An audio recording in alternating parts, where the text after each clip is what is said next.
Penny and I were lying in bed reading as we did every night before bed. I, a hunting catalog, and my wife, now 2 years old, was reading a trashy love novel. The kind that featured an Adonis on the cover, bare-chested, his blonde mane fluttering in the wind while he clutched a barely clothed wench with huge, heaving breasts. Penny broke the silence with a question that will ring in my ears forever. What would you do if you found out I was having an affair? I didn't say a word. I just reached over to my nightstand, pulled out my .38 special, took the safety off, and put a hole right between my wife's eyes. The bullet actually tore through a glamorous 16 inches x 24 inches photograph she had given me for my birthday last year. It left a nice hole in the wall behind her. The vinyl siding will need to be fixed too. Damn, that little gun was loud. Without protection, my ears were ringing. Penny, to put it politely, soiled the sheets. When she calmed down enough to speak, she screamed, "Are you crazy? What the hell did you do that for?" She was still shaking. To answer your questions in order, first of all, no, I'm not crazy. And second, to show you what will happen if you ever cheat on me, only I'll shoot your pretty face, not your picture. But first, I'll make you watch me execute the cheating bastard who desecrated our marriage vows. You have my solemn word on the matter. Any other questions? Not a peep. We didn't press against each other that night. You'll never know. The next morning I put the picture up again, broken glass and all, and the subject never came up again. Foolishly, I thought the reminder would be strong enough to guarantee fidelity. Fast forward 5 years. How I found out my wife was cheating was irrelevant. Suffice it to say that I knew for sure that at 11 in the morning she would be fornicating with her boss, one Roger Lamphere, 57, in our bed. When I arrived home at 11:10, my heart was pounding with joy because the driveway was empty.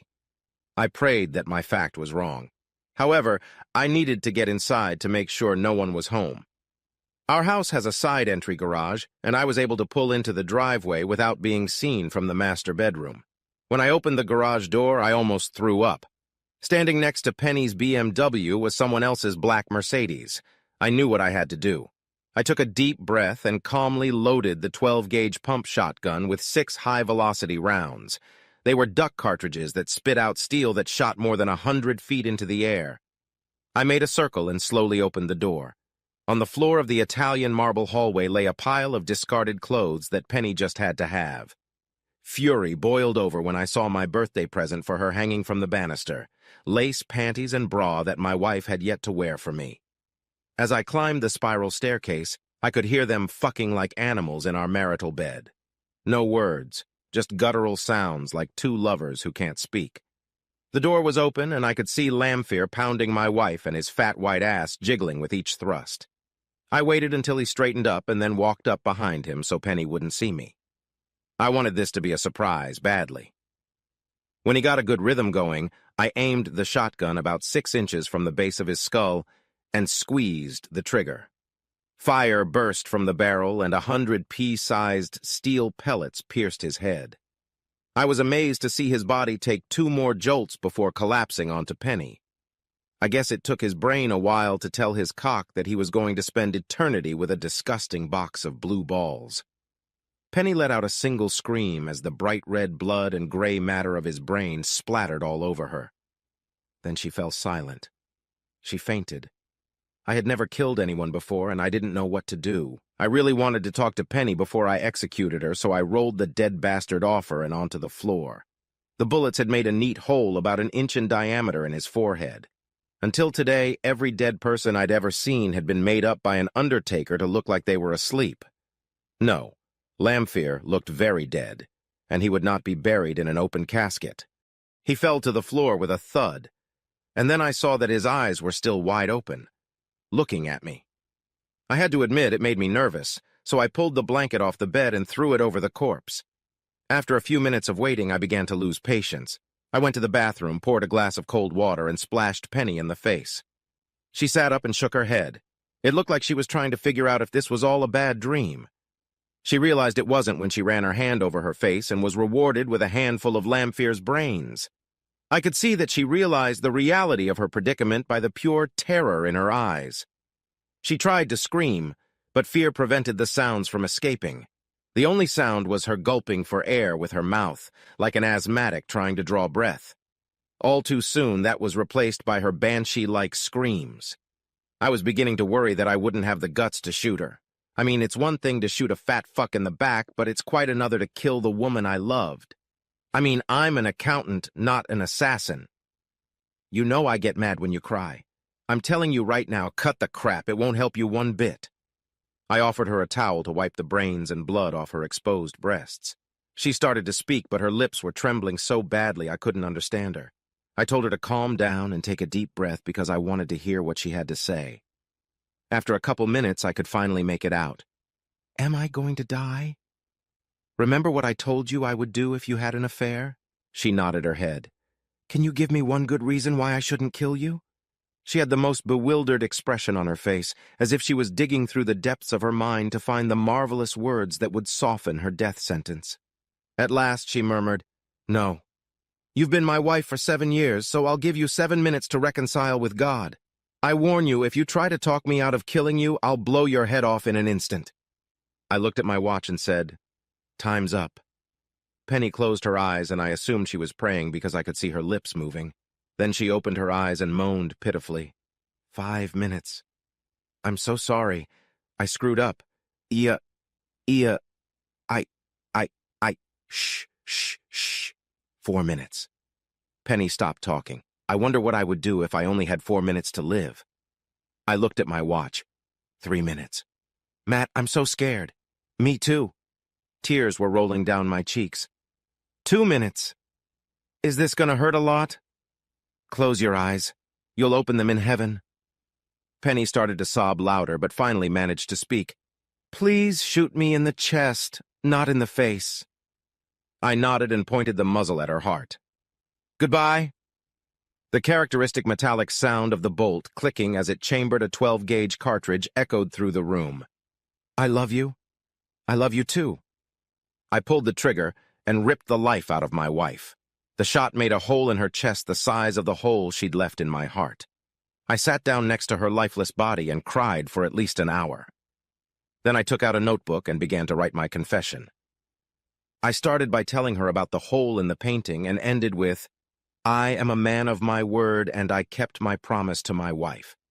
My stomach rumbled, and I realized that all I had eaten all day was a cup of coffee. If I call the police right now, I'll be lucky if I have time to eat something before tomorrow morning, I thought. And then inspiration struck. Pizza. I went downstairs and found the menu for the Italian restaurant next door that delivered food. I figured this would be the last pizza I'd ever have. I opened a bottle of beer, which would no doubt be my last, and wrote a note to my brother while I waited. I told him how to dispose of my property, bank account information, etc. I put Penny's insurance policy, all the cash I had on hand, and a bunch of keys in a priority mail envelope, sealed it, and then stuck the correct postage on it. 30 minutes later, the doorbell rang. I handed the delivery guy $25 and said, Keep the change. I made his day. I wasn't sure if it was real or not, but I remembered that almost every detective show takes away the bad guy's belt and shoelaces to keep him from hanging himself. I knew there would be TV cameras in court, and I didn't want to walk around like I was homeless. I took what I expected would be my last hot shower, then changed into a pair of comfortable pants that didn't need a belt and a pair of loafers. To make sure my story would get out, I made copies of my confession and mailed them to 2 reporters whose names I recognized from the front page of the local newspaper. I wanted to make sure everyone knew why I had to do this. I walked about a half mile to the drugstore and dropped the envelopes in the mailbox.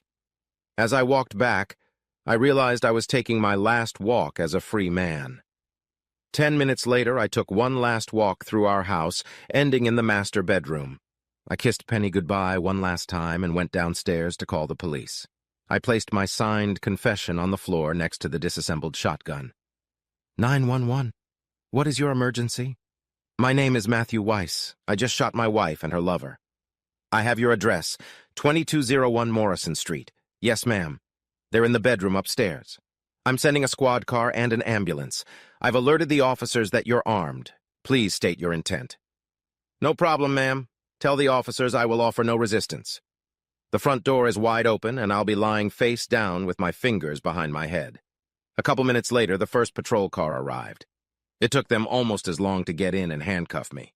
I was taken to the station in the back of an unmarked car. The next couple days passed like a blur. I was glad I ate before turning myself in as I was interrogated nonstop. I should mention I live in a nice, quiet bedroom neighborhood, and this was the first double homicide they had ever had. It seemed like everyone wanted to talk to me. I kept telling them that I explained everything in my confession, but they still insisted on questioning me. The detective questioning me kept asking if I had ever thought about suicide. My answer was always the same. I only did what I gave my solemn word, and a man who does not keep his word is not a man. He got even angrier when I refused to tell him how I knew my wife was having an affair, and more specifically, when she was having a date with her lover. His fancy words didn't loosen my tongue because I was sworn to secrecy, and I am, after all, a man of my word. I couldn't tell how much time had passed because there was no window or clock in the room, just a metal table to which I was handcuffed and 2 chairs. Later, when it was early evening, as I assumed it was, a state police investigator took over the interrogation. He seemed like a nice enough guy. He even offered me a cup of coffee. It tasted like hell. I told my story again. He thanked me for my time and said he'd be back when it was time for me to go to court. I was then examined by a psychiatrist to determine if I had lost my mind. When he asked if I felt remorse, I said, "No, I feel betrayed. I was betrayed by a woman who promised before God and men to leave everyone else behind." Then I added, "I had to do what I did, otherwise I would not be a man." He was not very pleased with my answers. We argued at length about my morals and ethics for what must have been 2 hours before he announced that he had what he needed. I was shackled and taken back to my cell to wait for the next inquisitor. The next morning I was brought before a judge for arraignment. After the indictment was read, I was asked if I would plead guilty. "Guilty, Your Honor." My court-appointed attorney, who looked like he was straight out of law school, shouted, "No, Your Honor, my client did not do that. I mean, it was a crime of passion, and I'm claiming temporary insanity on his part." I objected just as vigorously that I was not crazy and I knew what I was doing. I shouted, "Your Honor, may I please speak?" There was a loud roar from the audience. Cries of, "Let the murderer speak," rang out. Others suggested how to put me to death. One man in a bad suit pushed his way forward. "Thompson of the Times. I got your confession in the mail, Mr. Weiss. Is it accurate?" I replied, "Yes, my confession is real, and a couple of burly sheriff's deputies pushed me out of the courtroom. I never heard back from the judge. I spent another fine evening at the Gray Bar Hotel, complete with room service food. After eating a dinner of a sausage sandwich, potato chips, and green beans, I sat on my bunk and stared at the wall until the lights went out. That night, the worst thing happened. Matthew Weiss woke up, but he couldn't move. He thought he was having a conscious dream that he couldn't wake up from. He began to panic. He felt his pillow soaked with sweat while the rest of his body was cold. He tried to call out, but he couldn't. The only thing he could do was blink. When the jailer came in the morning to count the prisoners, he ordered Weiss to get out of bed. When he didn't, he called for reinforcements before unlocking the cell. It didn't take them long to realize he wasn't faking it. Matthew Weiss was paralyzed after suffering a stroke. Paramedics showed up and carried him to an ambulance. He was taken to County Hospital with his right wrist handcuffed to a gurney. The next thing he knew, he was lying in bed with a web of wires and tubes connected to him. He overheard someone explaining that he had suffered a massive stroke, but it looked like he would live. 6 months later, he could move his left arm enough to feed himself. He didn't say anything else. The county doesn't spend a lot of money on physical rehabilitation for admitted murderers, so Matthew Weiss spent the rest of his life sitting in a wheelchair and staring at the wall. Occasionally, the minimum wage intern would turn on the TV. It didn't matter because he lived in his mind, reliving his marriage, fast-forwarding through the bad times and dwelling on the good. He also had a great philosophical debate about his final judgment. He was convinced he would be reunited with his wife. 10 years later, the angel of death took Matthew Weiss's soul. He died with a smile on his face. When the reporter called to tell Mrs. Lamphere that her husband's killer was dead, she smiled too. She smiled because her secret died with him. No one will ever know that she was the one who made the phone call that made Matthew prove he was a man of his word.